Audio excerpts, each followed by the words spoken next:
दोस्तों आज की डेट में सबसे बड़ी मुस्लिम पॉपुलेशन रहती है इंडोनेशिया में, जहां पर 21 करोड़ मुस्लिम्स रहते हैं। इंडोनेशिया दुनिया की लार्जेस्ट मुस्लिम पॉपुलेशन वाली कंट्री है। लेकिन अगर हिस्ट्री के टाइमलाइन को देखा जाए तो 14th और 15th सेंचुरी में इंडोनेशिया में मेजरली हिंदूज और बुद्धिस्ट रहा करते थे। तो ऐसा क्या हुआ कि 17th सेंचुरी आते आते इंडोनेशिया में इस्लाम डोमिनेंट हो गया। आज की इस वीडियो में हम जानेंगे। दोस्तों स्वागत है आप सभी का आपके अपने चैनल यूनाइटेड एड्यूटेक में। दोस्तों इंडोनेशिया 18,000 आइलैंड्स का एक समूह है जो कि मिलकर देश इंडोनेशिया बनाते हैं। आज की डेट में इंडोनेशिया की पॉपुलेशन 24 करोड़ है, जिसमें 87% मुस्लिम्स, 2% हिंदूज, वही 1.2% बुद्धिस्ट हैं। आज की डेट में भी इंडोनेशिया को हिंदू लिंक्स के साथ ट्रेस किया जा सकता है। जैसे इंडोनेशिया की करेंसी पर आज भी लॉर्ड गणेशा की फोटो लगती है। इसके अलावा इंडोनेशिया की प्रोमिनेंट एयरलाइन गरुड़ एयरलाइन में गरुड़ शब्द का मतलब ही हिंदू गॉड गरुड़ से है। इसके अलावा ना सिर्फ इंडोनेशिया की बल्कि पूरे वर्ल्ड की टूरिस्ट हब कहा जाने वाला बाली आइलैंड में 87% पॉपुलेशन आज भी हिंदू है, जो कि हिंदू रीति रिवाज से रहते हैं, वही हिंदू त्यौहार भी मनाते हैं। दोस्तों बाली आइलैंड के नाम के पीछे भी दो थ्योरीज है। पहली थ्योरी के अकॉर्डिंग 900 AD में जब वारमेदा जो कि एक बुद्धिस्ट रूलर थे, उनका रूल बाली के ऊपर था, तब उन्होंने इस आइलैंड का नाम बाली रख दिया था, जिसका संस्कृत में मीनिंग होता है सैक्रिफाइस या री इनकारनेशन। दूसरी थ्योरी के अकॉर्डिंग जब चोला एम्पायर ने बाली के ऊपर रूल किया, तब उन्होंने इसका नाम बाली रख दिया था, जो कि हिंदू मंकी किंग बाली के ऊपर रखा गया था। चलिए अब समझते हैं कि हिंदुइज्म और बुद्धिज्म इंडोनेशिया पहुंचे कैसे। फर्स्ट सेंचुरी में इंडिया में कुशन एम्पायर था, जिसकी टेरिटरी आज के present day India, Pakistan, China, Iran, Afghanistan और इवन उज्बेकिस्तान तक थी। इस टाइम ड्यूरेशन में बहुत सारे हिंदू और बुद्धिस्ट ट्रेडर इंडोनेशिया में ट्रेड करने जाया करते थे। टाइम के साथ ही बहुत सारे ट्रेडर्स, इनफैक्ट मॉन्क्स और प्रीस्ट भी इंडोनेशिया में सेटल होने लगे। ये जो सेटल होने का सिलसिला है ये 6th सेंचुरी तक चला। अंटिल 7th सेंचुरी दहुंता जयानासा ने श्री विजय एम्पायर इस्टेब्लिश किया। इनके रूल में बुद्धिज्म को स्टेट रिलीजन बना दिया गया और majority of the Indonesian population उस टाइम बुद्धिज्म को एडमायर करती थी। श्री विजय एम्पायर ने इंडोनेशिया में ऑलमोस्ट 250 ईयर्स तक रूल किया। श्री विजय एम्पायर की कैपिटल सिटी पैलम्बांग आइलैंड थी।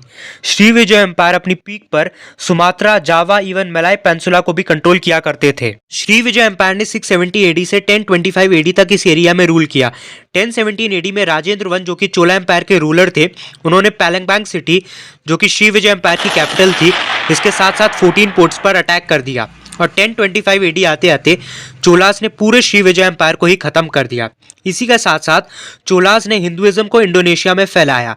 चोला एम्पायर ने 1290 AD तक इस एरिया में रूल किया, लेकिन चोलास को इस एरिया में रूल करने में बहुत ज़्यादा मुश्किल आ रही थी, जिसके कारण 1293 AD में इस एरिया में महाजापित एम्पायर स्थापित हुआ। महाजापहित एम्पायर ने इस एरिया में 250 ईयर्स तक रूल किया।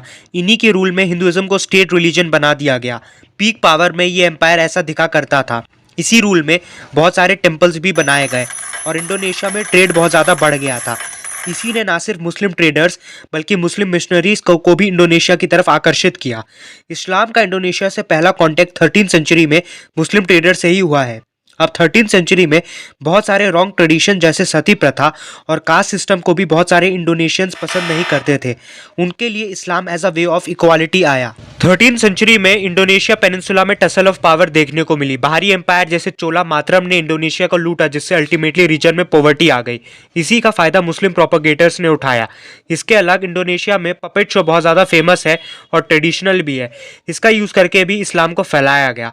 बट इससे अलग जिन्हें इस्लाम कबूल नहीं था, उन्हें अपना जान भी गंवाना पड़ा और कुछ बाली आइलैंड में बस गए जहां इस्लाम नहीं पहुंचा था।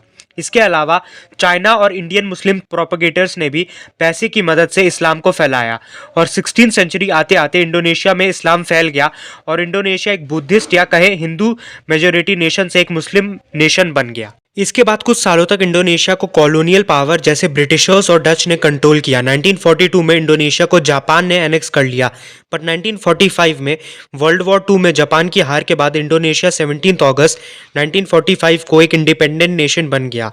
इतने सारे इन्वेजन्स और वॉर के बाद इंडोनेशिया में पॉवर्टी बढ़ चुकी थी। इसके बाद इंडोनेशिया ने अपनी डेवलपमेंट और इकोनॉमी पे फोकस किया, जिसका रिजल्ट है आज इंडोनेशिया वर्ल्ड की 10th लार्जेस्ट इकोनॉमी बन चुकी है और इंडोनेशिया G20 का भी एक इम्पॉर्टेंट मेंबर है। इंडोनेशिया आज की डेट में एक सेकुलर कंट्री और यहाँ के लोगों ने एक्सट्रीमिस्ट इस्लाम को फॉलो नहीं किया है। इसी के साथ इंडोनेशियंस ने अपनी हेरिटेज बिल्डिंग्स जैसे हिंदू टेम्पल्स और हिंदू मॉन्यूमेंट्स को प्रिजर्व करके रखा हुआ है। जहाँ दूसरी कंट्रीज जैसे Iran, Iraq, Pakistan, even Afghanistan radical Islam को फॉलो करते हुए अपनी ही कंट्री को बर्बाद कर गए, वही इंडोनेशिया ने अपनी कंट्री को सेकुलर रखा और अपने कल्चर और हिंदू लिंक्स को प्रिजर्व करके रखा। वही डेवलपमेंट और इकोनॉमी पे फोकस किया, जिसका रिजल्ट है आज इंडोनेशिया इतना डेवलप कर चुका है। आपके इस पे क्या थॉट्स है, आप हमें कमेंट सेक्शन में बता सकते हैं। वीडियो अच्छी लगी तो वीडियो को लाइक करना, चैनल को सब्सक्राइब करना। मिलते हैं किसी और वीडियो में। Thanks for watching.